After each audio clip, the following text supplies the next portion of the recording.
Yo, what is going on, you guys? It's your boy King Sanders here. We are back with another day of sports betting. This is going to be for Saturday, January 14th slate of NBA action, man. I hope you guys did end up having a great day yesterday sports betting, and I hope you guys are going to have a great day as of today. Super excited to dive into it. We do have a pretty decent slate. We have games starting right at noon all the way up until all the way through the night. So I'm super excited to dive into it. There's also some playoff football going on today. So it's a great day for the sports world just in general. So I'm super excited to dive into some picks. But before we did, I did just want to go ahead and say we are still currently on the road to 11,000 subscribers. So if you guys are new, make sure that you guys do like, comment, subscribe, turn on that notification bell so you guys know whenever I post.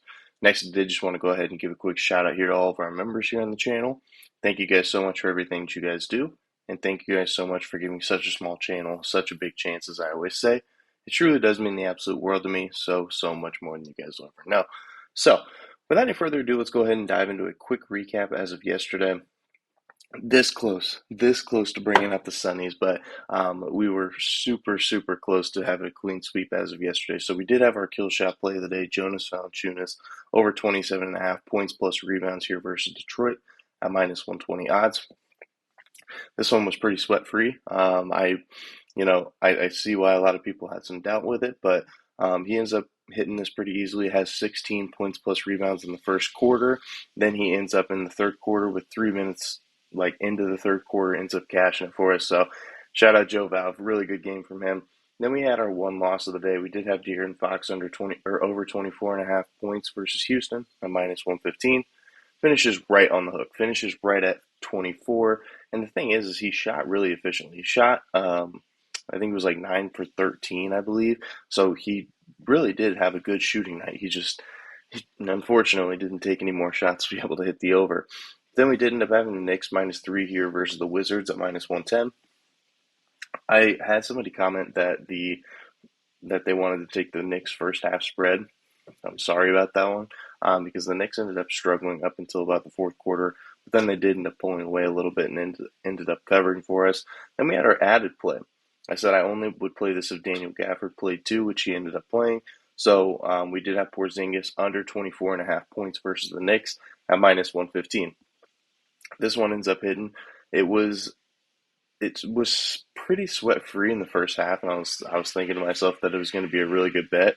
Porzingis had 9 points in the first half, and then ends up with 21. So didn't really get there, but it was getting down to the crunch time, and I was getting a little bit nervous, but it ended up working out for us. So we ended up going 3-1 on our plays. Hopefully, we can do that once again.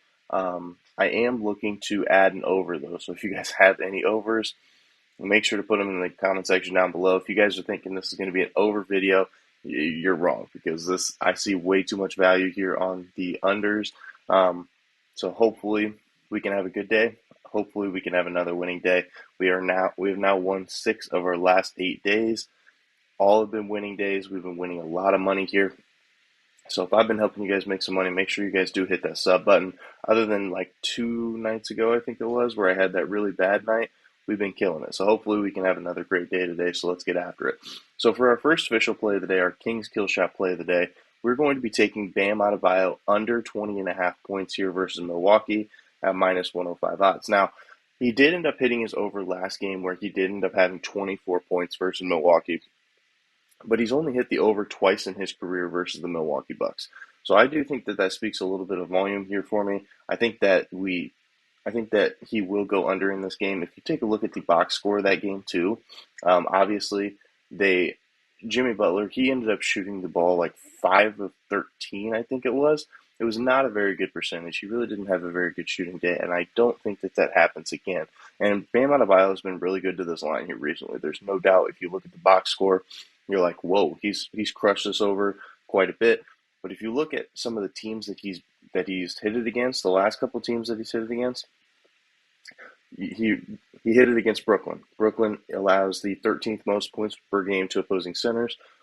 He hit it against Phoenix. Phoenix allows the 14th most points per game to centers. He hit it against the Lakers, 11th most points per game to opposing centers, and they don't have their best center in Anthony Davis. He hit it against the Clippers, who allow the 7th most points per game to opposing centers, and Utah, 2nd most points per game to opposing centers. So I'm not saying that Bam Adebayo is not a great player. I just think that this is a very, very tough matchup here for him. Excuse me. And Milwaukee, they do allow the ninth fewest points per game to opposing centers this year, and the sixth fewest, or ninth fewest, excuse me, I'm sorry. Milwaukee does allow the ninth fewest points per game to opposing centers this year, and the sixth fewest in the last three. So Milwaukee's been really good to that center position. Brook Lopez really does hold things down, and I don't expect that to change here. Milwaukee does allow the sixth fewest points per game to opposing teams in general, and the fifth fewest in the last three. So I do think that does speak quite a bit of volume there. I think that this is a very tough matchup here for Milwaukee, or for Bam Adebayo, excuse me. Jeez, I don't know why I'm getting my words mixed up. Milwaukee is also third in defensive efficiency, so one of the best teams in all of basketball defensively. So it's not like we're talking about some Joe Schmo team. And Milwaukee's also 26th in pace in the last three games. So they are a much slower paced team. I think it's just going to be a tough matchup with Bam Adebayo, who doesn't really shoot threes, going up against guys like Giannis and Brook Lopez. I just think that's going to be a tough matchup here for him. I know that he ended up hitting it last time, but Jimmy played bad, and I don't expect Jimmy to play bad again. So that is going to be our first official play of the day, our King Skill Shot play of the day. Bam Adebayo under 20.5 points here versus Milwaukee at minus 105 odds. Now for our second official play of the day, we are going to be taking the Raptors -5 here versus the Hawks at minus 110 odds. The Hawks are coming off of a back-to-back where they barely ended up winning versus the Indiana Pacers without Halliburton. That kind of puts me in a bad mindset that they're not necessarily the greatest team right now. They're kind of struggling. And Toronto's kind of on the flip side of things. Toronto is 13-11 against the spread at home this year. They have been a pretty good home team, and Atlanta's been a pretty bad road team. They're 8-13-1 against the spread on the road this year. They are also 2-2-1 against the spread on the second leg of a back-to-back. So, nothing too crazy about that one. But I still think that them being on a back-to-back against a pretty good Raptors defense, I think is going to lead to a lot of trouble there. Toronto's also 4-2 to this line versus the Hawks in the last 6 games. So they've been pretty good here to this line here recently. I really do think this is going to be a tough matchup here for the Atlanta Hawks. They just did not impress me in the slightest versus the Pacers last night. They ended up hurting our consensus play. All of our cappers were on the Hawks, and they ended up only winning by 2. We just needed them to win by 1 or 2 more. But I think that the Raptors do get it done here tonight. They're fully healthy to my knowledge. So unless if some random injury ends up happening, I think that we do have a good shot with this one. So that's going to be our second official play of the day. Raptors -5 here versus the Hawks at minus 110 odds. Now for our third and final play of the day, we are going to be taking LaMelo Ball under 24.5 points here versus Boston at minus 115. I know that LaMelo did have a huge game last game where he ended up dropping 32 points. Great game from LaMelo Ball. But before that, he did end up going under in 6 straight games. So I think that there does see a lot of value in that. And they're going to get up against a very good defensive team in the Boston Celtics. Boston allows the fewest points per game in the last 3 games. And I think that there's just a lot more advantageous spots in this one to target, like maybe even Terry Rozier's over if you're wanting to take an over in that game, or even on the Boston side, I see a lot of value in guys like Tatum. But I just think that this is going to be a tough matchup here. If you take a look at the point guard game log here versus the Boston Celtics, Kyrie Irving, one of the best scorers that we have in the game, 24 points. CJ went off against them. He had 38 points versus the Boston Celtics. But in that game, there was no Marcus Smart. Marcus Smart is going to be back in this one, making it very tough on that point guard position. And Luka, he did end up only having 23. We know that Luka is fantastic. He's dropped multiple 50-point games, but he did struggle against this Boston defense again. So I just think that this is a really good spot to be taking a LaMelo Ball under. He had a good game last game. I think he comes back down to earth against a very, very good Boston defense. So I really do like this one for our third and final play of the day. LaMelo Ball under 24.5 points here versus Boston at minus 115.